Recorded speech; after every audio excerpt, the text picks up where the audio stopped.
Hello, everybody. Thank you for joining today's Digital Water Expert Session, Transform Your Decision-Making Solutions for Data-Driven Capacity Planning.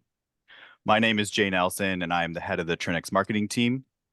I'd like to welcome you and start by covering a few key housekeeping items. The first is that this session will be about 30 minutes, maybe 45 if we get a good Q&A, so you can plan accordingly. It is being recorded, so everyone will get a copy of the recording of this presentation following the discussion today. We encourage everybody in attendance to submit your questions using the Q&A panel at the bottom of your screen, and also to submit poll responses to our panelists today. We really like to understand where you all are, the audience, in your digital water journey. And this is a big reason why we host these sessions. We aim to build community through providing practical viewpoints, innovation tips, and also give you a chance to get your questions answered. So, like I said, I'd like to request everybody, please do use that Q&A panel at the bottom of your screen to ask questions directly to Varun and Isaac, our speakers today. This helps us stay organized so that we can see and track all of your questions that are coming in. We may not get to every one of those questions live, but go ahead and ask away. We'll do our best to respond to each question personally following today's event. Okay, so let's get started. First, I'd like to introduce Trinnex to folks on this call who may not be familiar with who we are. Trinnex helps infrastructure leaders advance their digital journey through proven processes, software tools, and consulting partnership. Our team has decades of water industry domain knowledge, data science expertise, and an unmatched commitment to technical software excellence, which you'll see an example of today. We deliver innovation that is backed by this experience. Our team consists of digital water industry leaders with a proven history of bringing products to the market that our valued customers love. And we've been in this industry long enough to be experts in the field. We're agile enough to pay direct attention to your needs, and we're ambitious enough to deliver the next generation of technology to help you in your day-to-day. Ultimately, this positions us uniquely to deliver software designed by water experts for water experts, such as yourselves.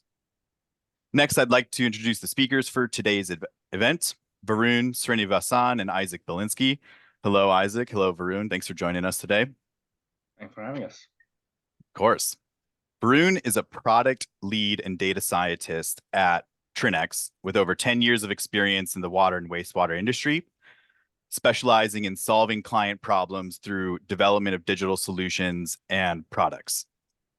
Varun worked previously as a process engineer and wastewater data scientist, where he specialized in process design, innovative wastewater treatment technologies, and digital solutions. I love talking to Varun about all things smart water, smart sewer. So thanks for joining us today, Varun.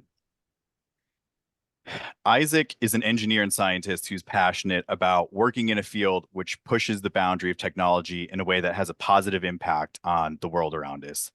Isaac thrives at Trinnex as a skilled solutions engineer who can connect utilities to the right utilities to the right technologies, excuse me. And I have to say, Isaac does an excellent job of doing that. So great to have you here today, Isaac. Thank you, Jay. All right, with Varun, I'll hand that over to you. Thanks, Jay. To start us off, we love to get to know our audience. So there's going to be a couple of audience poll questions that are going to be popping up on your screen right about now. We'd love to hear your, where you are at in your with your utility in terms of being able to do modeling, being able to be in a digital transformation journey, and trying to understand what your needs are really. And this really, couple of things I would like to highlight. We have a question about having a model and streamlining your capacity planning. And Isaac, as Jay mentioned, I was a wastewater process engineer in my previous life.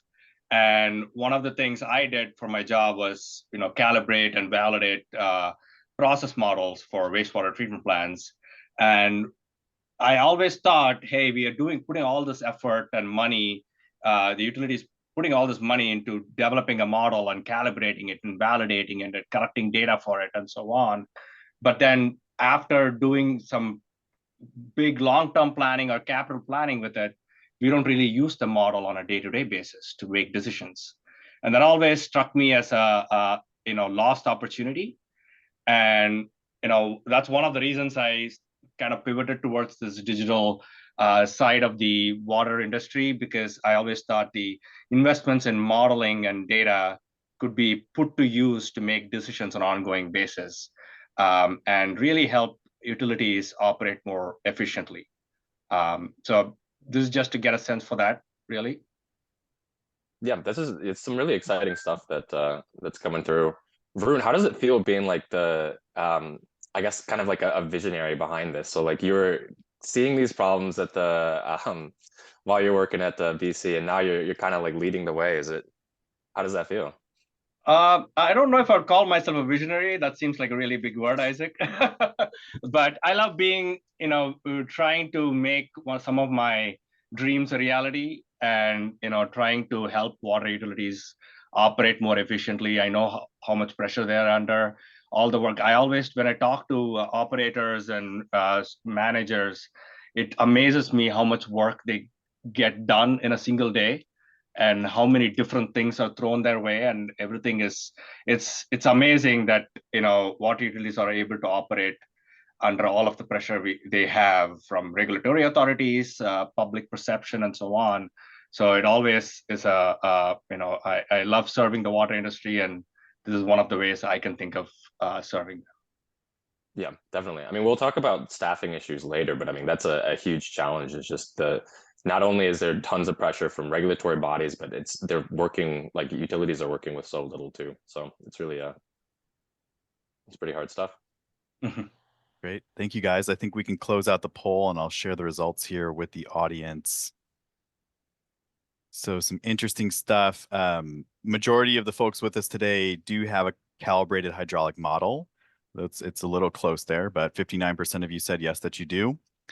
And 75% of the people with us today said yes, they would benefit from streamlining your capacity planning. So you're in the right place. Thank you for joining us here today and submitting your responses. And we're confident you'll get some real world tips that you can use to benefit yourselves there. So thank you, guys, and I'll close the poll out now. Yeah, thanks, Jay. No, I appreciate everybody answering the question and kind of giving us a sense of where you're at. We talked about some of these challenges, beforehand, but some of the common challenges that we typically see with water utilities are that they have to respond to constantly changing climate regulations, other changes that, like COVID was a big change in terms of how they had to respond to it. There's a lot of risks, especially with climate change. The way the system performs is changing. There's a lot more flooding happening these days, overflows, asset failures with, aging infrastructure. And really, one of the unique challenges that collection systems have is that it's a very distributed system with a lot of different assets, such as, pipe assets, pump stations, sensors and flow meters that you have in there, and trying to manage all this complex fragmented information. And Isaac mentioned this briefly, but we have this big workforce issue with a lot of people potentially retiring in the following years. And one of the things that utilities are struggling with is how to capture all of this institutional knowledge that exists in these experienced operators, and trying to think about new operators coming in and how to support them to make operational decision making. So, with all of these challenges that are existing in today's world, utilities are starting to think about how do they use the data that already exists in their systems, especially with data that they've invested in, to really start adopting a proactive posture to keep ahead of the issues. We call this kind of a digital transformation curve. Really what it is trying to think about how do we provide value along different stages of the curve without going from 0 to 100 in terms of complexity, right? So at a utility, if we look at this curve, we might say, I'm at the data stage where I feel data rich, but really I don't have easy access to that data. I don't know the context behind the data, so I'm not able to glean any information from it because I can't visualize it very well. Or you might be at the information stage where it basically, you are able to combine the data with context to glean insights from it, but really don't have any idea of how to convert that information into actual knowledge. Or you might be at the knowledge stage where you're learning from historical actions, understanding why is it happening, and are looking to really start to think about being able to proactively and predictively optimize your system, which is where the wisdom stage exists. Now, there are different ways we can go from one stage to the other. So if you have a lot of data, the first step you can do is starting to visualize it into simple dashboards that you can really start using to make operational decisions. And then starting to analyze that data and transform that data into information, which gives you the ability to automate your operations, and also then eventually being able to predict into the future and optimize the system proactively so that you can get ahead of the issues rather than reacting to the issues. There are different ways we can do this. One of the easiest ways to do this is to start with being able to take all of the data that exists in your utility. So we know that utilities have data in their SCADA system. Maybe you have some remote sensors out there that are going to a cloud to a, in the IoT system, and then it's in a different website that you have to go access the data. You also want weather data that you might want to access, both historical and forecast data. You have asset data in GIS, models, hydraulic models that have been developed for you that, about more than half of you said you have a calibrated hydraulic model. And your maintenance data like CMMS systems and field data, which are all existing in completely different systems in data silos. And to get really good information out of it, you have to combine pieces of information together. That's where kind of an integrated platform comes into play. We call our platform Watercast. And what this platform has is that it has the ability to bring all of this data in these data silos together in one single platform, which has built-in cybersecurity, analytics, AI and machine learning, and visualizations built in, so that you can start thinking about how do I provide value from this data at different levels of my utility.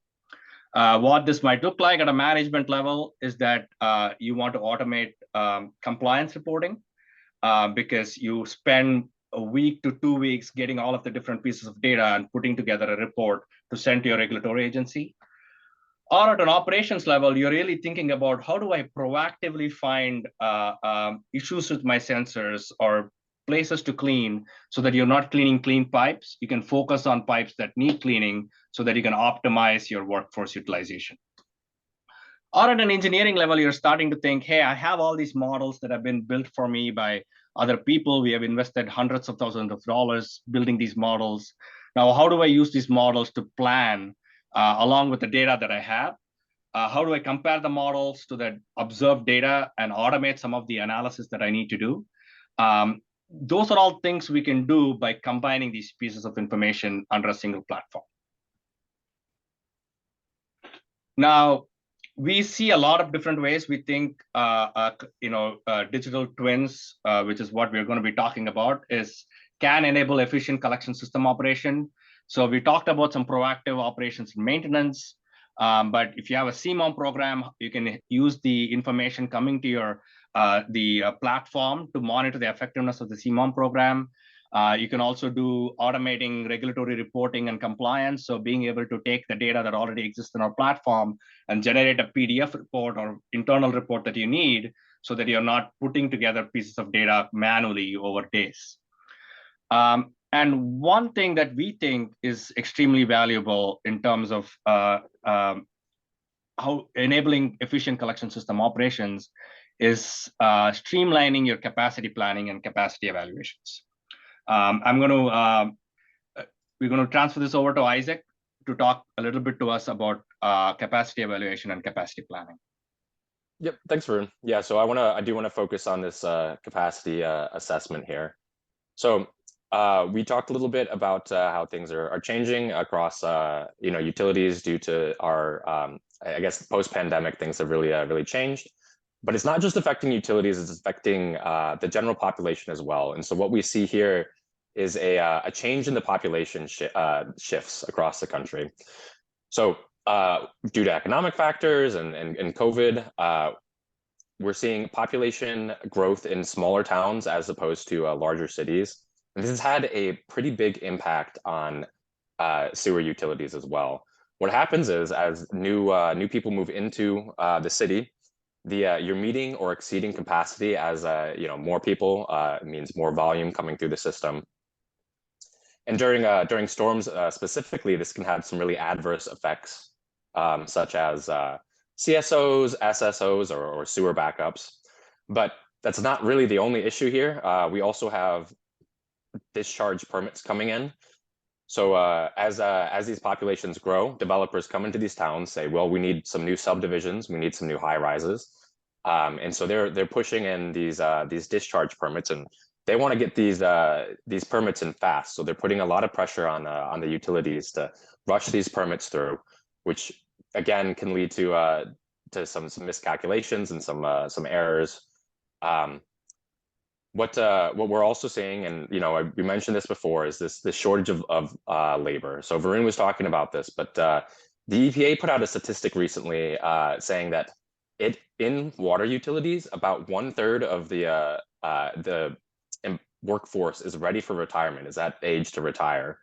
And the average age being 47 years old in a utility, at a average utility, we expect even more retirements in the next 5 to 10 years. So it's really important that utilities focus on going away from institutional knowledge and into more data-driven expertise, something that has a longer impact that you'll be able to train people on as hiring changes throughout the next couple decades. So typically for capacity evaluation, we see a couple different ways that utilities do this. One is to outsource to a large and sometimes expensive engineering firm. So the 50% or so of you that said that you have a model, what you might do is you might call on your engineering firm and say, hey, can you run this permit request here? We want to see if we have capacity here, and we want to do it in a data-driven manner. And but that can be costly and slow. I mean, that can take days or weeks to get that done. Another thing that you might do is you might just use your institutional knowledge. So you might say, well, we know we have capacity in this area of town. We know that there's abilities to develop new residents here, but sometimes that can lead to errors, and especially as there's retirements, the employees who are coming in might not know where those high capacity areas are. So what Trinnex has done is developed a tool to kind of address this. Hey, Varun, can you? There we go. So we have a capacity planning tool. It's a really simple tool. Basically, what we're doing is we're taking the model that you've already invested in. We're uploading it to Watercast. And what you can do is you can run basic permit information through to evaluate capacity. So on your discharge permit request forms, all that information can be taken in and put into the model very quickly. It'll run and it'll show you the areas that have capacity and which areas would not have capacity for a new development. This extends the investment that you've put into the model already. So you're getting more. It's one way of getting more value out of that model, but that way you're not doing back of the napkin calculations, and you're not outsourcing it to pricey engineering firms. And finally, the thing we want to look at is we want to make sure that we're getting all this information onto a place where for your future generations and employees can access it. So we put all of the information into Watercast, and you're able to review the results at any time and go over what this might look like in the future. As design storms change, we are expecting to see, the 10-year storm is looking different than it was 10 years ago. So you want to run new scenarios, and we have different scenarios that you'd be able to run. To show you how quick and easy it is, I'm going to turn it back over to Varun, who will be able to give you a live demo. Thank you, Isaac. I'm going to switch over to the demo here. So the software is, as Isaac said, fairly simple. It exists on the cloud, so you're able to access it through a browser. So you don't have to download it onto your computer. You don't have to have every computer accessing it. Anybody that you approve to have a login detail can essentially access it on the browser. You can essentially start running your capacity evaluation right on this tool. I'll start through the process of doing a capacity evaluation. So this screen is what we call our home page and the results page. So it gives you all of the different scenarios that you've run and all of the information for each of those scenarios. So I'll kind of start a scenario right now. All you have to do is go to this add scenario button and start entering information from your discharge permit request. So the first thing that you might say is that my development is coming in. Let's assume go to a scenario, right? We have a development coming in at a particular address. This address is, in this case, is 7030 Nottingham Avenue. This is in Missouri. That's where our cap city is. So we go over there. That's where the development is coming in. Where is it going to tie in the manhole? So this manhole is where the flow is going to get tied in, you think? So you're going to click on that manhole. That information is automatically populated here. You can also choose, as Isaac mentioned, multiple different scenarios. So for example, you might have in your models, you might have a baseline scenario that is indicative of what's going to happen today. But you might also have a model scenario that's going to have indicative of what's going to be the flows and the scenarios in 10 years in the future. So you're able to use this little drop-down box to choose different model scenarios. In this case, we only have one model scenario. And then you can give it a good name. So I'm going to call this Riverview Apartments, which is what the name of the apartments that are coming in. I'll just say, since we are doing it during the webinar, we're going to create a webinar version of it. And then the next piece of information that you might have in your discharge permit request is what is the flow coming from this particular apartment complex. Now, there are multiple different ways this can be given. Let's assume for a minute that this is a 300 residence apartment. So the flow that is going to be coming in, they have provided it as an annual dry weather flow and a peaking factor. You have two different ways of doing this. You can either enter a peak dry weather flow or an annual dry weather flow and peaking factor. If you're not familiar with these acronyms, you can always go to this tooltip, and it outlines exactly what this means, what you need to do to provide that information. So I'm just going to go to the annual dry weather and peaking factor option here and enter the information that is provided in the permit request. So in this case, the average dry weather flow was about 0.06 MGD, and the peaking factor is about 2.5, which is fairly typical. But if you have a different peaking factor, you can enter it in here. And you can also test it at different peaking factors. You might say, hey, the discharge permit came in at 2.5 peaking factor, but I think it's more going to be like 4. So I'm going to try it at both different ways and 2 different scenarios so that you can see the impact on your collection systems of these 2 different scenarios. And then the other option you can choose is what storm event do you want to run this scenario at. So typically utilities have a certain storm event they have to run the capacity evaluation at. There can be a 2-year design storm, a 5-year design storm. In this case, we also have the option to choose a dry weather, so no rain event.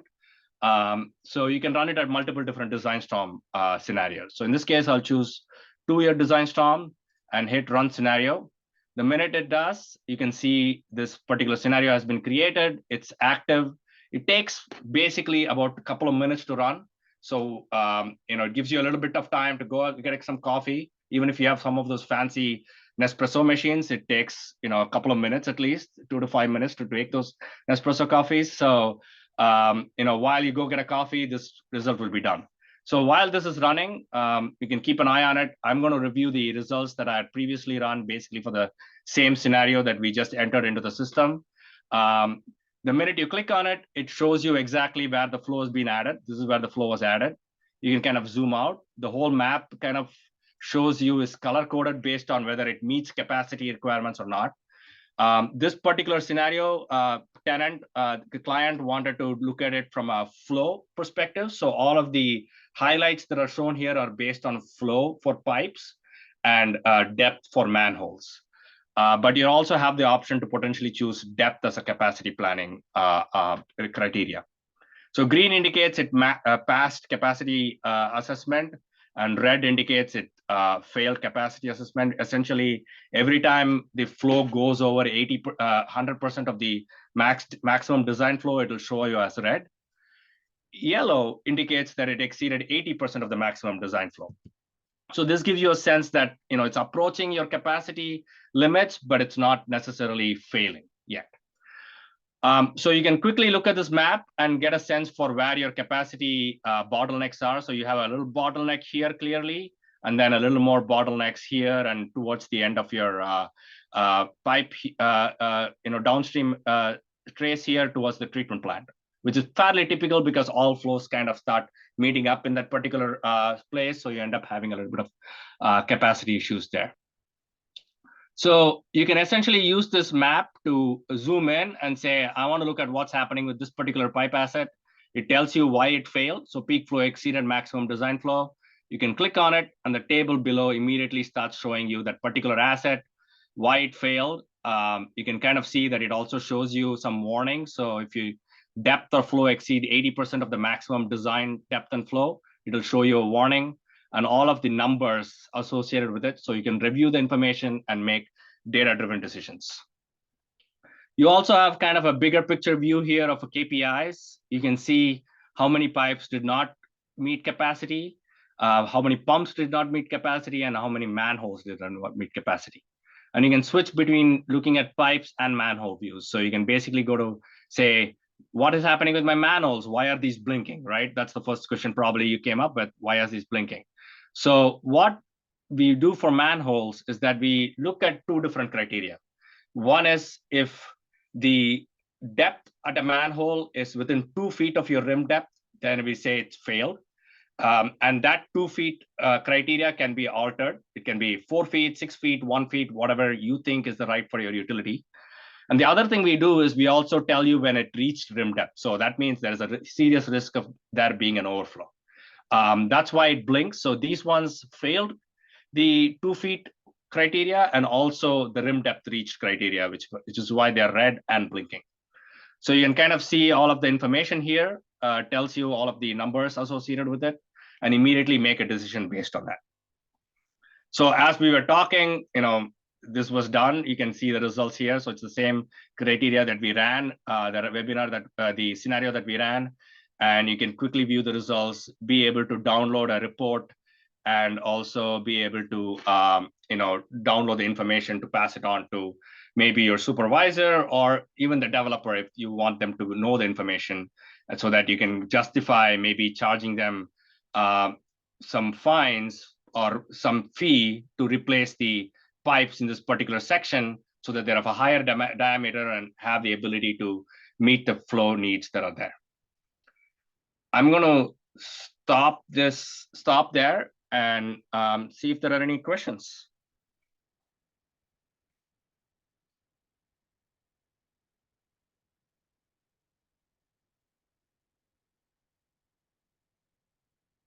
So I see a question from Daniel, Class B. Is there a limit to the number of manholes or pipes you can add to the system? Also, is there a feature for commenting on manhole or pipe condition? I'm thinking about age of structures, known structural issue, etc. No, that's a great question, Daniel. So the way we do it is, since this is from a hydraulic model and GIS information, there is no limit to the number of manholes or pipes you can add to the system. Obviously, the limitation comes from what the hydraulic model has, right? So typically, hydraulic models cover a range of pipe sizes, diameters. So a lot of models will say, we're not going to model pipes less than 4 inches in diameter or 6 inches in diameter. So that's really the limitation in terms of what's there in the hydraulic model and what's there in your GIS asset information.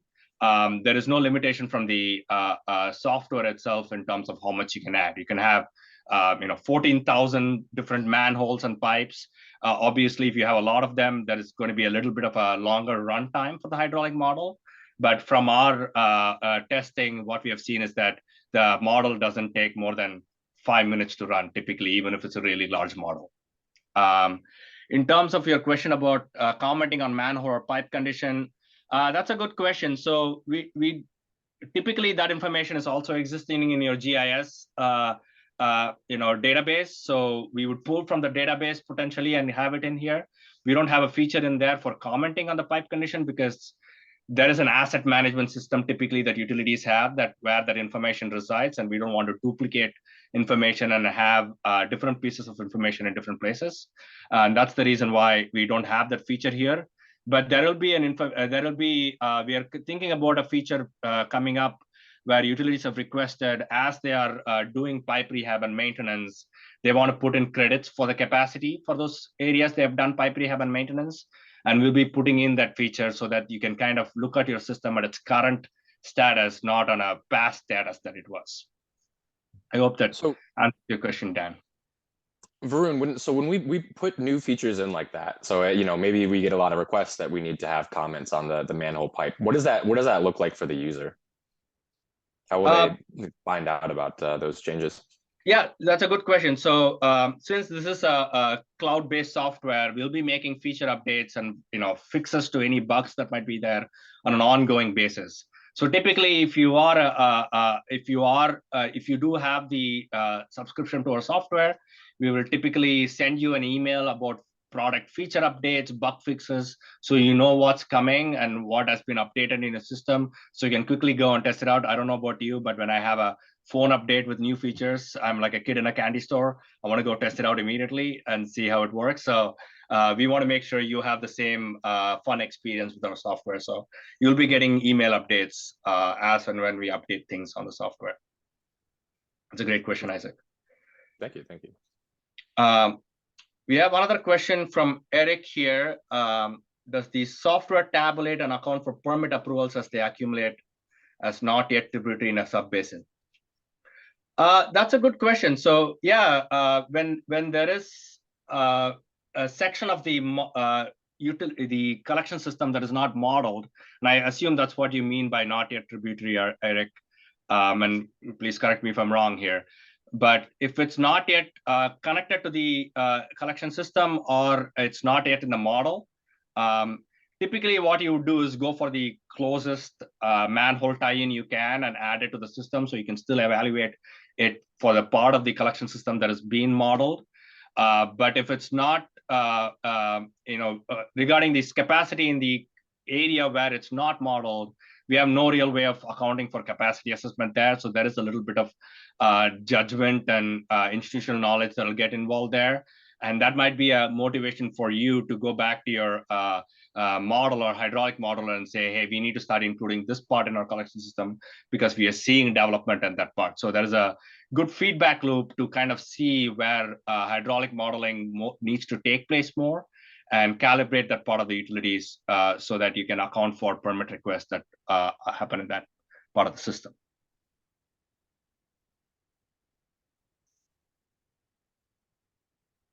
Any other questions? Varun, it looks like there's a good question about AI from Anne Marie. So she's asking, does the system have an AI component so it can learn from previous events and from other wastewater utilities? Yeah, so that's a good question. So since we are using a hydraulic model here, we are not typically using AI and machine learning in this part of the tool. WaterCast Sewer is a pretty big tool. Capacity Planner is a good standalone part of that WaterCast Sewer tool software that we have. We do use AI and machine learning on the bigger part of the software because we do anomaly detection. We bring in data from different sources, as we talked about, and do anomaly detection and blockage detection and so on, and that part of the software. So we do use AI and machine learning here, but not in this part of the tool where we do capacity evaluation yet. There's definitely ways to do it. We have been working on a model, machine learning model, to do defect prediction. So where is a higher probability of defects in your collection system? So that could also help estimate I&I and capacity issues. So that could potentially be integrated as part of this tool in the future. I think something important to mention as well is, so Anne Marie asked about, like, are we, able to learn from other wastewater utilities? That's a pretty tricky area there. We can learn from public knowledge, but it's pretty important that we don't take we're not taking our customers' data and sharing it with other utilities. In addition, I think a lot of wastewater utilities are pretty hesitant in sharing their own data publicly. There's been some security issues involved. Coming up recently with cyber targets of water utilities. So we want to make sure that we're keeping those things private. Isaac, could you talk a little bit about how we handle security at Trinnex? Sure. So I think our biggest claim to fame is we are SOC 2 compliant. So this is one of the highest levels of security that you can have. Like I was mentioning, cyber attacks towards water utilities are becoming increasingly prevalent, and we want to make sure that we're not the source of this. We are currently level 1 SOC 2 compliant, but we're moving up to level 2. We also have a client, and I can't say who, for security purposes, but we were actually able to fight off a cyber attack. I really can't get into the details here, but I think that's something I'm very proud of Trinnex, is that we are taking these issues very seriously. No, yeah, I agree with you. I think this is becoming more and more common, and there are not many digital water companies that are SOC 2 compliant and cybersecurity compliant. So, that's something I think we should be proud of that we're doing. I see another question here. What criteria are used to determine the capacity available of a sewer system based on simulated results? So so you can configure whether you determine it based on flow or depth. For this purposes, let's assume you're using flow as a criteria. What we do is we, based on the hydraulic model, we estimate what is called a maximum design flow. And then based on the flow that is being added to the system, we estimate what the actual flow is going to be. And the ratio between the flow and the maximum design flow is what we use to estimate whether a pipe asset passes or fails. So if it's over 1, which means the flow exceeded the maximum design flow, we call it a fail. If it is 80% of the maximum design flow, we give a warning that it's approaching maximum capacity. So that's the way we determine it, and we can configure the system to do the same thing on depth also.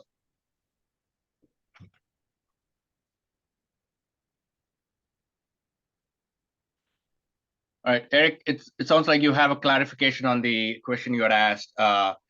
Basically, you're trying to look at approving additional flows on top of flows approved, but not yet tributary. And I assume, again, when you say tributary, you mean they're not added yet, but they're coming up in the future, maybe.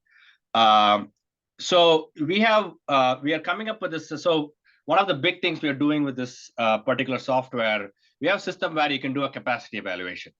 But we want to make it so that your whole permitting workflow happens through our capacity planner tool. What this means is that you'll be able to go from a capacity permit request, sewer permit request, to logging, putting that information into the system, having a list of permits that you have either approved or rejected, and being able to say, when you add a new scenario, whether to add in the new permits that you have already approved to that existing scenario or not before you do a new capacity evaluation. So the real goal for this tool is to make it a one-stop shop for all of your permitting needs. And so, yes, we will have that feature coming up. We don't have that yet. We have heard that from utilities that use this tool, and we really want to make sure that you have that one-stop shop for your whole permitting workflow. All right, Eric confirmed that I understood the answer right, so a question right, so that's good.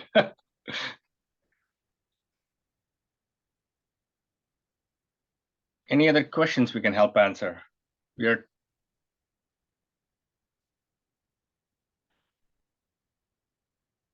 Okay.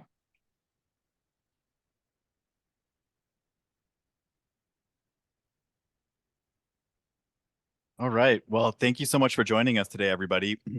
We really appreciate your participation and attendance. And like I said, we love hosting these sessions pretty frequently to get to know our audience and build community with folks who are interested in learning more about digital water and the applications that can improve their day-to-day. So I think with that, we can wrap up. Thanks for asking your questions. And Varun, Isaac, of course, thank you so much for joining today as our expert speakers. Your knowledge in this domain is really, really valuable. So thank you for joining us as speakers today. Our pleasure. Thank you. Okay, take care, everybody. Thanks for joining. Thank you all.